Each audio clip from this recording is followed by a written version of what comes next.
you give them? You want to go first, Flex? Yeah, I would say make sure your heart's in it. It's an aggressive business. It's a political business. It's you get hurt. Even if you're really trained, highly skilled, you still take a beating. I know from this past tapings, I hadn't been in the ring for about 3 years, and when I got back in, it felt great. Next morning, felt like I got hit by a truck. So just understand that no matter how big you are, how swole you are, how mentally stable and skilled you are, it takes everything to be a pro wrestler. And you could think to yourself, man, that's crazy, blah, blah, blah. I watch guys do it. I think I can do it too. Literally know that you want this, because I wanted it since I was a kid, and I've been in and out of the business since 2009, and you'll go through your characters and you'll go through your time off and you come back. It shows that heart, that drive that you really want it, and that's what this business really needs. I might get some hate for this, but we don't need dudes that are 6'6" and you just pick them up off the street because they look good or they look big. Yeah. And you teach them wrestling because their heart isn't into it. They didn't grow up with it. They could care less. They're just collecting a paycheck. The difference is you're entertained by guys that are doing this because it's what they love. And the group of guys you're looking at right now that are going to be on your TV screens is the guys that watch the Attitude Era, the guys that watch the end of the 80s era. And they're emulating essentially what they loved about pro wrestling. So if they're able to do it good, we can get another round of the Attitude Era. But if you take a lot of just big hunk dudes that don't know the sport and aren't athletic, you're not going to be able to reciprocate what we looked at back in the late 90s. Yeah, 100. Well said.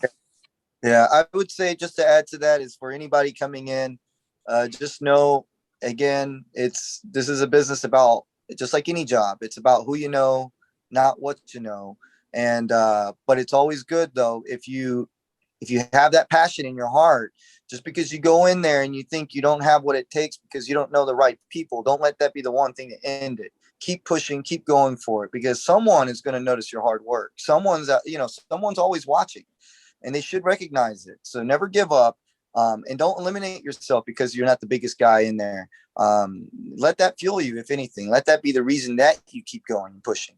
I remember when the first 6 months of me training at Jesse Hernandez School of Hard Knocks, I ended up getting told by this one guy, which was funny because I actually went to the show and I saw him and I thought, my gosh, if this guy is like my size,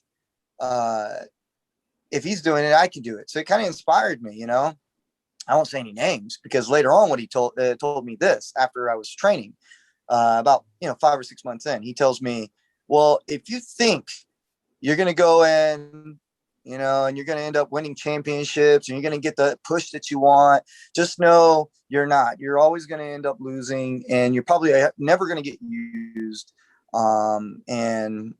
Just basically count your blessings. Even if you get booked at a show, you're probably not doing. And at first it was kind of like, what?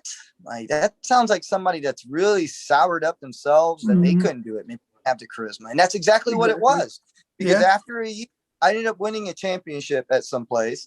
And that wasn't the first one. I just kept going. And then I had, I had these great opportunities. I went against guys like Chavo Guerrero, and throw some names up there, Matt Hardy, people that I grew up watching. Again, people sit at home and they're watching this on television and they're saying, God, when I grow up, I want to be just like this guy. Or, I'm such a wrestling fan. Like, I never imagined in my entire life that I would have a match against Chavo Guerrero. And yet I ended up doing that. And it was one of those things I always got to keep going back to. This one kid being stupid because of his own failures. He almost cost me that. If I had believed in it, I would have just hung it up right then and there and says, why am I going to go? Why am I going to try? But I kept pushing. Why? Because he doubted me. Why? Because I thought I was better than him. And that's, if you're going to be a wrestler, you have to have some sort of ego there to believe that you're capable of making it. If there's ever a doubt, push that aside. Just keep pushing forward. all I could say, because if I was able to do it and I got my dream matches, I could throw in more names out there. Chris Masters. I was on 205 Live. I wrestled, alongside Fidel Bravo against Tozawa and Brian Kendrick. Again, Brian Kendrick, another guy that I've respected and I've always loved watching. And here I am sharing a WWE ring with this guy. Phenomenal. Just phenomenal. Amazing. I can't get over the fact that I can't say about it. I'm in Cloud9, man. I'm having fun. Awesome, man. Great.